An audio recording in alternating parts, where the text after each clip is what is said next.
हरे कृष्णा। मैं ISKCON devotee Radha Rani, Hari बोल। आइए आज भागवत पर चर्चा करते हैं। भागवत के पहले श्रोता राजा परीक्षित।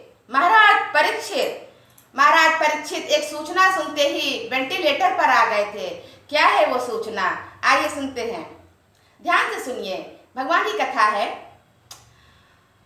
एक बार राजा परीक्षित शिकार खेलते खेलते बहुत दूर जंगल में एक ऋषि के आश्रम पर पहुंच गए और अपनी प्यास बुझाने के लिए वो ऋषि के आश्रम पर गए। उस वक्त वो ऋषि भगवान के ध्यान में लगे हुए थे। भगवान के ध्यान में लगे हुए ऋषि को राजा परीक्षित के आने का पता ही नहीं चला।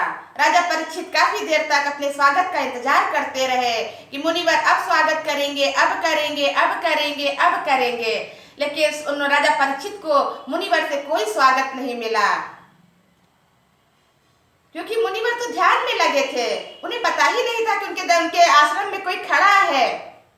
राजा परीक्षित ने इसे अपना अपमान समझा और राजा परीक्षित ने समीप में एक मरे हुए सर्प को उठा करके, जो मरे हो या कैसे भी हो, किसी भी स्थिति में हो, वो कोई खिलवाड़ की चीज तो है नहीं ना, उसे उठा करके मुनिवर के गले में डाल दिया और चले गए आश्रम से।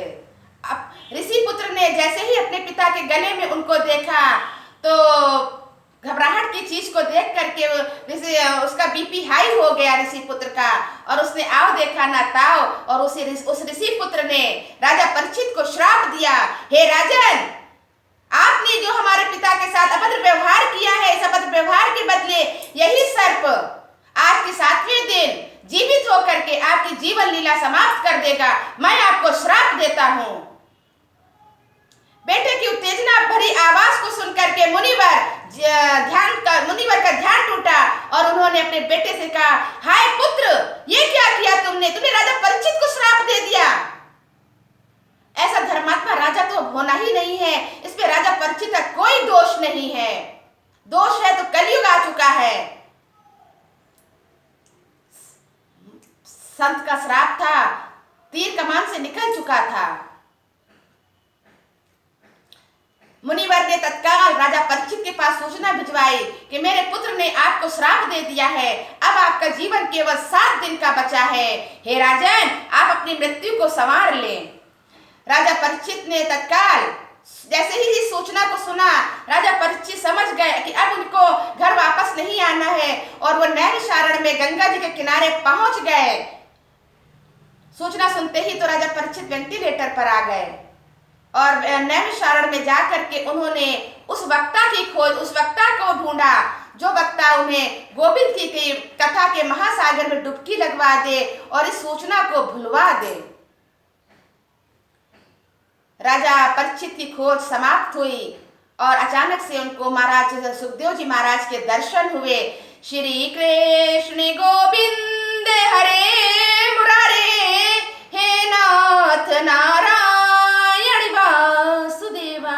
जैसे ही राजा परीक्षित कान में ये स्तुति पड़ी गोविंद की, राजा परीक्षित ने उठ करके साष्टांग दंडवत करते हुए महाराज सुखदेव जी से कहा कि हे प्रभु, हे महाराज जी, आप मुझे गोविंद के कथा के महासागर में डुबकी लगवा दीजिए।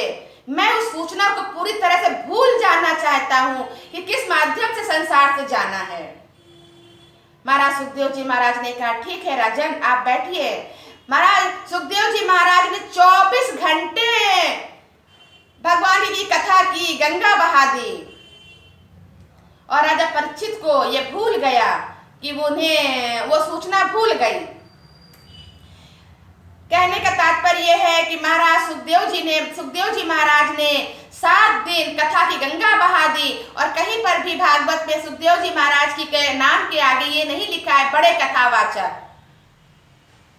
आजकल के जो बड़े कथावाचक कहलाते हैं, जो पढ़ के कथा बोल रहे हैं, जिन्हें रामचरितमानस भागवत कुछ भी कंठस्थ नहीं है पूरी तरीके से।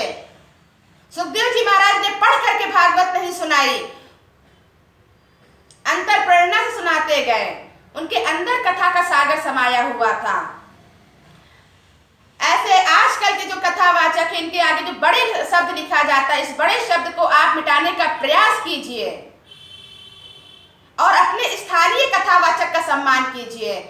ताकि हर रोज, हर दिन, हर गली, हर मोहल्ले में, हर जिले में, हर गांव में कथा हो सके। ये बड़े कथावाचक क्या होता है?